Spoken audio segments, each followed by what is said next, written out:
Hello friends, welcome to daily news analysis of the Indian Express. Today the date is 22nd September, so let's get started. देखिए सबसे पहले यहाँ पर Russia ने Ukraine पर missile attack और ज़्यादा तेज कर दिया है, ऑलराइट। और साथ में ही यहाँ पर जो 4 प्रोविंस उन्होंने एनेक्स किए थे वहाँ पर अभी इलेक्शन भी कंडक्ट किए गए हैं, राइट। ये अटैक तेज करने की वजह थी कि यहाँ पर यूक्रेन के जो प्रेसिडेंट हैं Zelensky, he was about to have a meeting with Biden, alright. So जो पूरी जड़ थी इस वॉर की, नाटो का एक्सपेंशन यूक्रेन बॉर्डर तक, ऑलराइट। जैसे अगर ये यूक्रेन है अभी, ठीक है, तो नाटो यहाँ तक आता है अभी, उसके मेंबर्स जो हैं वो यूक्रेन के नेबर तक आता है। बट अगर यूक्रेन को ज्वाइन करता है तो वो सीधे यहाँ आ जाएगा रशियन बॉर्डर पे, ऑलराइट। यही सबसे बड़ा कंसर्न था रशिया का अपनी सिक्योरिटी को लेकर, कि वो नहीं चाहता था कि यूक्रेन तरफ जाए। लेकिन यूक्रेन अब भी वही गलती कर रहा है। अब जो बाइडेन के साथ मीटिंग भी होने वाली है, तो उसका सॉल्यूशन जो प्रॉब्लम का है वो एक ही तरीके से निकलेगा, दैट नाटो और USA give the assurance, USA should assure Russia that NATO will not expand further, alright. कल मैंने आपको पूरी स्टोरी भी बताई थी। कोल्ड वॉर एंड के बाद नाटो ने प्रॉमिस किया था दैट हम ईस्टवर्ड एक्सपेंशन नहीं करेंगे ज्यादा, बट ओवर द ईयर धीरे धीरे ये कंट्रीज, नई नई कंट्रीज ज्वाइन करती रही नाटो, और ये एक्सटेंड होता गया ईस्टर्न साइड रशिया की तरफ, राइट। तो पूरा जो गोल था नाटो एक्सपेंशन का, वो था to encircle the Russia, alright. और अब यूक्रेन को जब मेंबर बनाने की बात आई नाटो का, तब रशिया थॉट दैट नाउ अब पानी सर से ऊपर जा रहा है, ओके। तो कहीं ना कहीं रशिया यूक्रेन को ये अश्योरेंस देना ही होगा, रशिया को आज नहीं तो कल, अगर ये वॉर एंड करनी है, that we will not join the NATO. अब ये अश्योरेंस या यूक्रेन दे या यूएसए दे, बट ये अश्योरेंस जरूर मिलना चाहिए, तब जाके रशिया शायद समझेगा इस चीज को, ऑलराइट। एनीवे, तो यहाँ पर अटैक और तेज कर दिए रशिया ने, मिसाइल अटैक, ओके। एंड ये जो कांग्रेस है यूएसए की, additional $24 billion in military and humanitarian add for Ukraine, ये सीख करने गए हैं जेलेंस्की, ओके।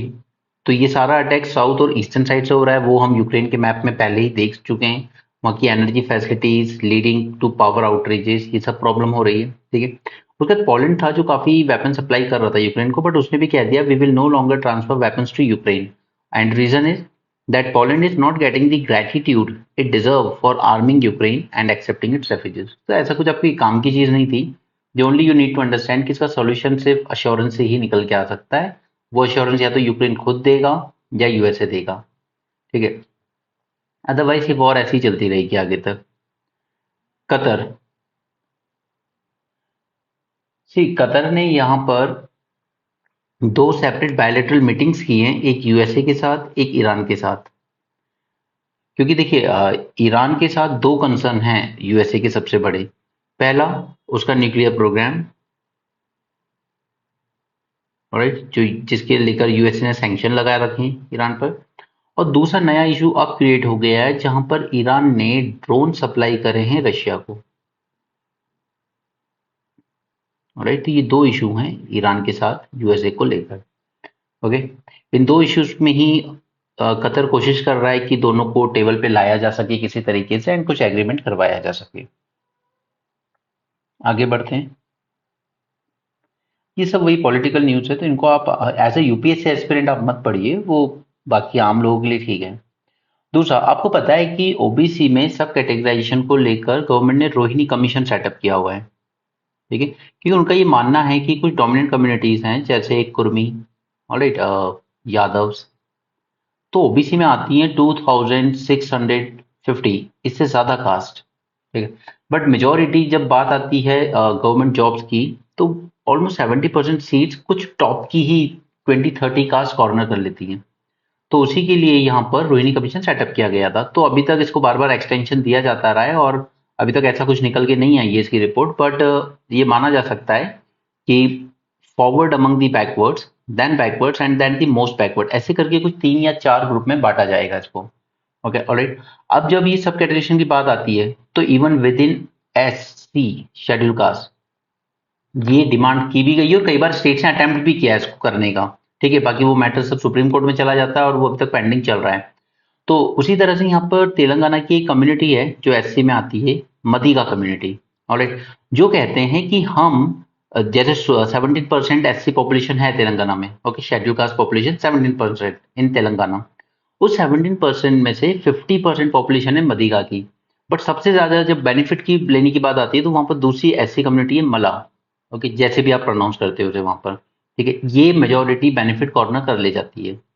ऑलराइट, तो ये बात इनको पसंद नहीं आती है, तो ये लोग डिमांड कर रहे हैं कि हमें कोटा विद इन दी कोटा दिया जाए, यानी कि सब कैटेगराइजेशन किया जाए एससी कम्युनिटी में भी। पहले भी कोशिश की गई है, इसी तरह के क्लेम पासवान के अगेंस्ट भी किए जाते हैं बिहार में, ठीक है, या जाटव से यूपी,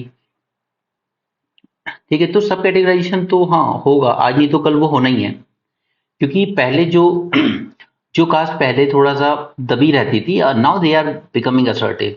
और अब वो अपने आप को सिर्फ एक ओबीसी के तौर पर या एक एससी के तौर पर नहीं देख रहे हैं, अब वो ये देख रहे हैं कि हमारी कम्युनिटी को इससे कुछ बेनिफिट मिला है या नहीं। ऑलराइट, तो सब कैटेगराइजेशन आज नहीं तो कल होना ही है। अब अगर आप ऐसे में सब कैटेगराइजेशन करते हो तो फिर डेफिनेट है कि नेक्स्ट डिमांड उसकी क्रीमी लेयर को लेकर भी होगी। ओबीसी में तो क्रीमी लेयर है, राइट, जैसे अगर आप एक बार ए ग्रेड ऑफिसर बन गए तो आपके बच्चों को बेनिफिट नहीं मिलेगा, बट एससी में ऐसा नहीं है अभी तक। सो आप देख सकते हैं आने वाले टाइम में कि एक तो सब कैटेगराइजेशन और दूसरा क्रीमी लेयर कंसेप्ट, ये दोनों चीजें एससी कम्युनिटी के अंदर भी निकल कर आएंगी। सिमिलरली जब एसटी कम्युनिटी की बात आती है तो मेजोरिटी कहा जाता है कि Meena community corner all the benefits, almost 70% benefit अकेली मीना कम्युनिटी ले जाती है विद इन एसटी। ऑलराइट, तो वहां भी डिमांड होती है कि जो एसटी, मतलब जनरली देखिए मेरे वर्ड्स तो नहीं है, बट कुछ जो ऑर्गेनाइजेशन होते हैं उसमें कुछ कम्युनिटीज क्लेम करती हैं कि एसटी नहीं है actually Meena, they doesn't have any traits of being called as a tribe. Alright, तो वहां से कई बार डिमांड आती है कि या तो आप मीना कम्युनिटी को एसटी से बाहर कीजिए या फिर इसका भी सब कैटेगराइजेशन कीजिए। ऑलराइट, अब अगर आपको ये सब कैटेगराइजेशन करना है एससी का तो आपको अमेंड करना होगा आर्टिकल 341। ऑलराइट, ये रोहिणी कमीशन ओबीसी के लिए है। देन तो अब इसमें इशू ऑफ फेडरलिज्म आ जाता है, क्योंकि सुप्रीम कोर्ट ने कहा है कि स्टेट्स भी कर सकते हैं ये सब कैटेगराइजेशन, ठीक है, तो फिर सेंटर क्यों कर रहा है, ठीक है, तो इशू फेडरलिज्म का आ जाएगा एक तो। दूसरा फिर क्रीमी लेयर की डिमांड भी होगी एससी में, तो ये सब आगे जैसा भी आएगा पता चल जाएगा। आगे बढ़ते हैं। Live in relationship is not criminal, okay, just for your awareness.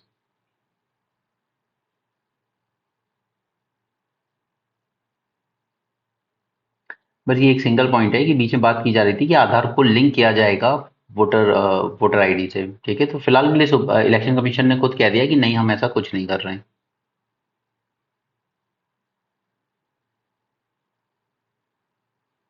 कल एक चैनल है एबीपी न्यूज, वहां पर क्या है कि जो ये खालिस्तान क्या प्रोपेगेंडा चलाने वाला जो एक सबसे बड़ा आदमी है, मतलब उसको डायरेक्टली तो गवर्नमेंट टेररिस्ट ही कहती है, ठीक है, उसको कल एक एबीपी न्यूज ने अपनी एक डिबेट में बुला लिया था, ठीक है, तो ये गलत है, एक टेररिस्ट को आप ऐसा प्लेटफॉर्म मत दीजिए नेशनल लेवल पर अपनी बात कहने का। सो गवर्नमेंट ने भी यही डायरेक्शन दी है, don't give space to persons with terror links, इनको आप स्पेस मत दीजिए जस्ट फॉर योर टीआरपी और वॉट एवर। देखिए दो इश्यूज हैं जो मैं आपको मेंस में पूरा डिटेल में कराऊंगा, ये ऐसे रोज रोज इसकी कमेंट्री फॉलो मत कीजिए। एक है कावेरी वाटर डिस्प्यूट और दूसरा है इंडस वाटर ट्रीटी, ठीक है, ये दो आप अभी के लिए छोड़ दीजिए, मैं इनको आपको मेंस 450 सीरीज में करा दूंगा। Right, I am taking note of whatever important points are coming up there. Next is Shankaracharya, तो कल मैंने आपको इनके अलावा और भी चीजें बता दी थी, होगी शंकराचार्य का मैंने आपको दिया था निमोनिक्स AS4, ठीक है, ए फॉर अद्वैत फिलोसफी, ये अद्वैत फिलोसफी के प्रीचर थे, ठीक है, and he belong to 8th century. Alright, और इनका जो स्टैचू बना है उसको क्या कह रहे हैं हम, स्टैचू ऑफ यूनिटी। क्लियर, और इसी के साथ मैंने आपको एक और इम्पोर्टेंट बताया था, VAR, ठीक है, विशिष्ट अद्वैत रामानुजन, स्टैचू ऑफ वननेस, इनको कहते हैं स्टैचू ऑफ वननेस, ये बना है हैदराबाद में, ओके, ये बिलोंग करते हैं 11th सेंचुरी से, ठीक है, बस ये दो जान लीजिए क्योंकि इन पे क्वेश्चन आपको प्रीलिम्स में देखने को मिल सकता है। उसके बाद जब भी हम बात करते हैं यूज ऑफ आर्टिफिशियल इंटेलिजेंस, इसके एग्जांपल्स वगैरह की, तो इसी का एग्जांपल निकल के आया AI chatbot first of its kind to be integrated with major flagship scheme of central government that is PM Kisan. ये क्या करेगा? It will enhance the efficiency and reach of PM Kisan scheme with prompt, clear and accurate responses to their queries. It will enhance transparency but also empower farmers to make informed decisions. ठीक है, फिलहाल के लिए English, Hindi, Bengali, Odia और Tamil language में आया है, but जल्द ही सभी 22 ऑफिशियल लैंग्वेज में आ जाएगा. And don't confuse the official language with the scheduled languages. Right, schedule language अलग है, वो जो हमारे 8 शेड्यूल में डाली गई है. Official language state by state भी वो लोग डिफाइन कर सकते हैं अलग अलग. जैसे कश्मीर में ऑफिशियल लैंग्वेज उर्दू भी है. नो, ये इस पे हम ऑलरेडी मेंस 450 प्लस में हम देख चुके हैं. ब्रिक्स का जो एक्सपेंशन हुआ है उसके लगभग हमने सारे डायमेंशंस कवर कर दिए हैं. ठीक है, तो उसको वहां से कर लो. ये रोज रोज आर्टिकल्स आते रहेंगे, उनको पैसे मिलते हैं, वो लिखते रहते हैं, doesn't matter. Okay, not none of our concern. हमारे पास इतना सफिशिएंट कंटेंट है ना कि हम मेंस में हैंडल कर लेंगे क्वेश्चन को, भी उतना काफी है. और कोई अगर इंपॉर्टेंट पॉइंट आता है वो मैं आपको हाईलाइट कर देता हूँ, और इसलिए मैं आपको कहता हूँ A4 शीट में अपने नोट्स बनाइए, स्पेशली मेंस 450 सीरीज वाले टॉपिक्स की. ठीक है, ताकि इसमें जब नए पॉइंट्स आएंगे तो हम उसको साथ में ऐड करते चलेंगे. तो यहाँ पे इन्होंने एक अच्छा पॉइंट बताया है कि ग्लोबल ऑर्डर को चैलेंज कर रहे हो या ग्लोबल ऑर्डर को आप फॉलो नहीं करते हो, तो आप इसमें ब्लेम की करते हो मोस्टली चाइना को. ठीक है, कि वो फॉलो नहीं करता इंटरनेशनल ऑर्डर को. इंडिया को करते हो कि ये ट्रेड में फॉलो नहीं करते हैं. बट सच ये है कि आप लोग खुद भी नहीं करते हो. तो उसी का एग्जाम्पल दिया है कि आप स्टेडली मार्जिनलाइजेशन करते जा रहे हो यूएन का. Alright, adoption of blatantly protectionist trade measure, selfish attempt to shift the energy transition to more sustainable growth into onto the developing countries. Right, तो ये 3 एग्जाम्पल बहुत अच्छे दिए हैं इन्होंने. ठीक है, तो ये लिख लीजिएगा कि क्यों इतनी सारी ऑलमोस्ट 21 कंट्रीज ने अप्लाई किया है ब्रिक्स मेंबरशिप. तो ये क्यों कर रही हैं? क्योंकि डेवलप कंट्रीज खुद उस तरीके से बिहेव कर रही हैं. नेक्स्ट है बायोफ्यूल का. तो इस पे बना हुआ है ग्लोबल बायोफ्यूल अलायंस. ठीक है, इस पे भी हम बहुत जल्द मेंस में पूरा डिटेल लेक्चर भी देखेंगे.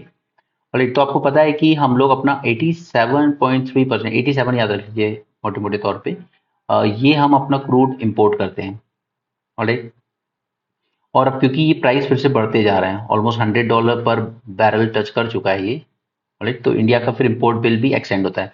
और ये हमारा टोटल इंपोर्ट बिल, यानी वर्ल्ड ओवर से हम जितना भी इंपोर्ट करते हैं उसका 25% सिर्फ क्रूड ऑयल इंपोर्ट करते हैं हम.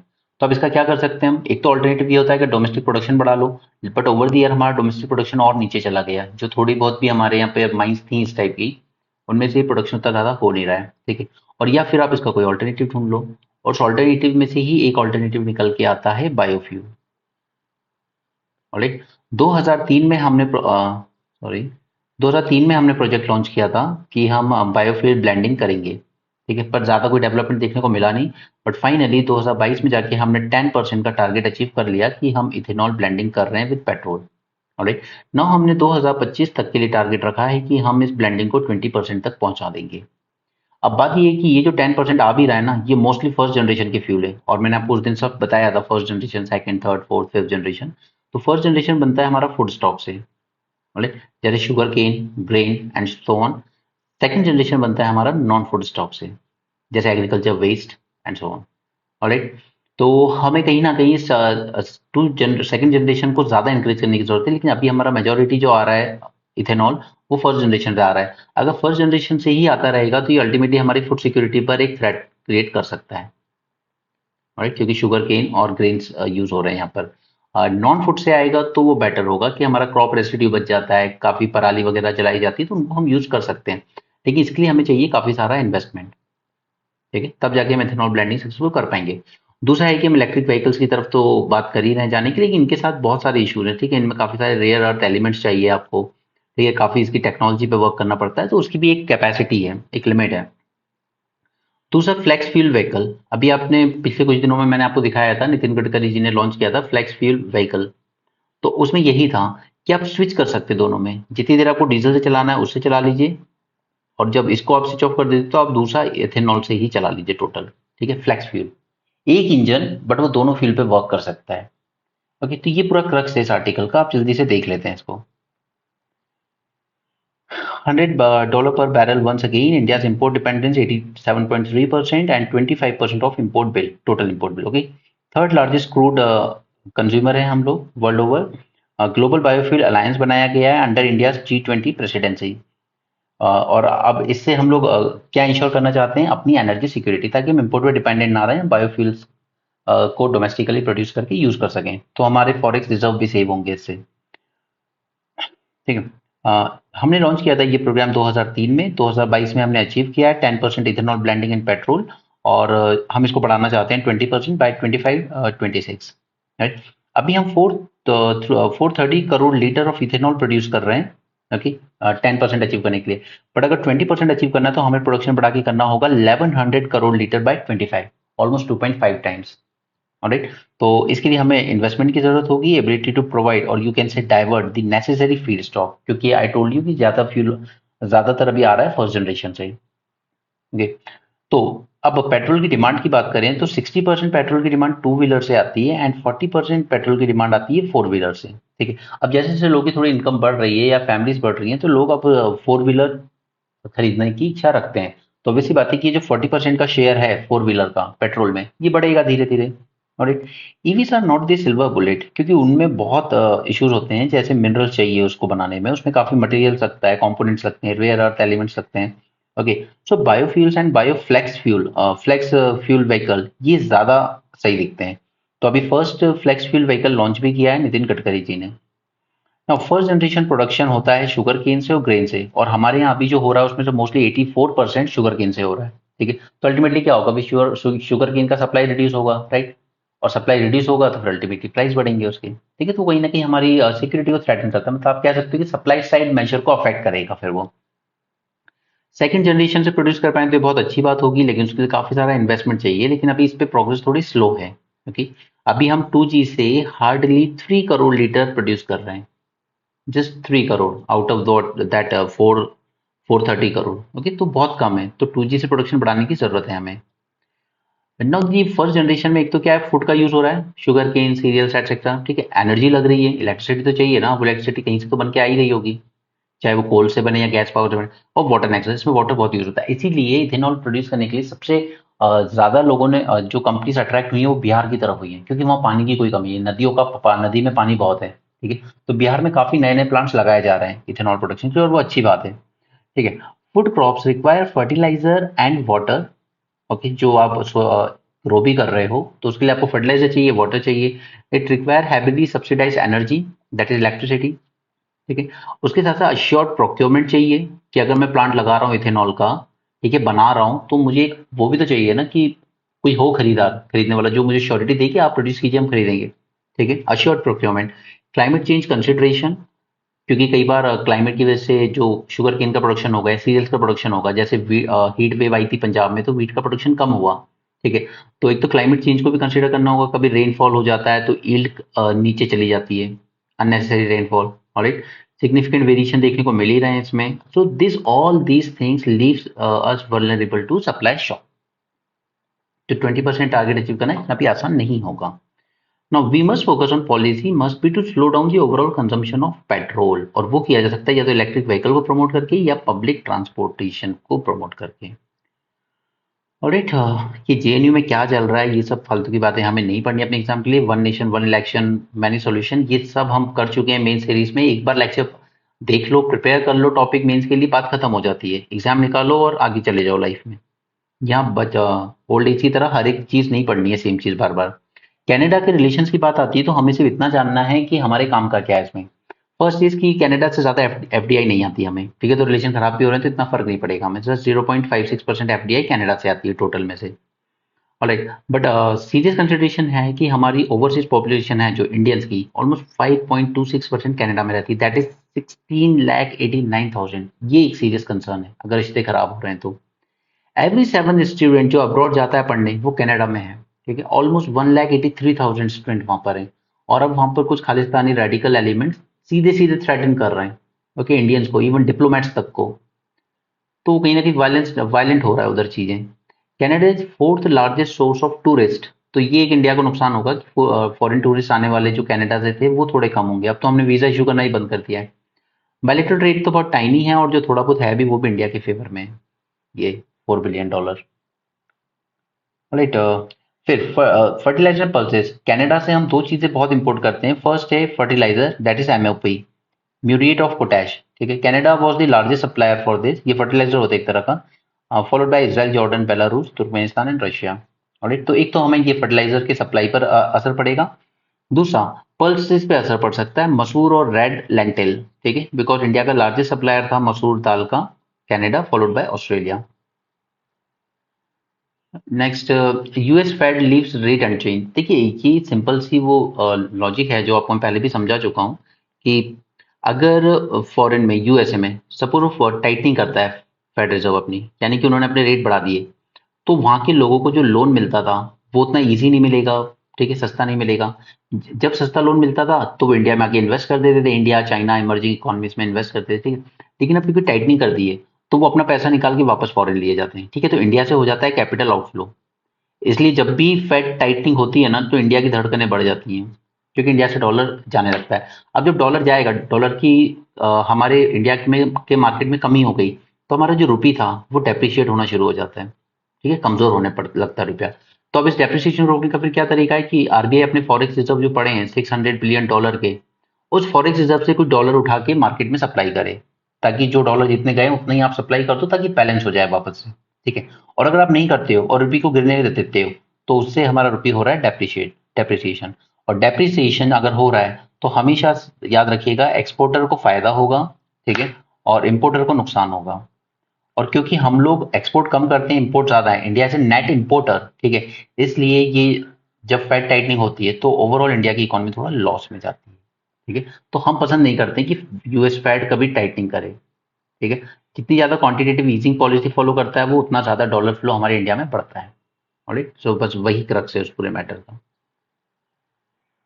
नेक्स्ट हम आते हैं इकोनॉमी पेज पर, एक काम की न्यूज है, दैट इज कि आरबीआई ने प्रपोज किया है कि अगर आप किसी अकाउंट को एनपी डिक्लेयर कर देते हो तो lender should classify borrower as a wilful defaulter within 6 month. पहले इसमें कोई टाइमलाइन नहीं थी, अब 6 मंथ के अंदर आपको डिफाइन करना होगा। और लार्ज डिफॉल्टर हम किसको कह रहे हैं? जो 1 करोड़ या उससे ऊपर का अमाउंट लिया हो, उसने लोन लिया हो बट उसको चुका नहीं पाया हो। और विलफुल डिफॉल्टर उसे कहते हैं जिसकी कैपेसिटी है लोन चुकाने की, बट वो जानबूझकर नहीं चुका रहा है, जानबूझकर उसको एनपीए कर रहा है, ओके, ऐसो को कहते हैं wilful defaulter. Okay, rest rest is sports.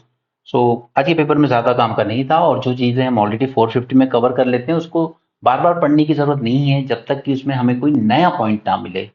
Okay, so please 450 series को अच्छे से फॉलो कीजिए, it will be really really helpful for you if you qualify for mains 24। Okay, so thanks for joining this session, have a great day and keep learning.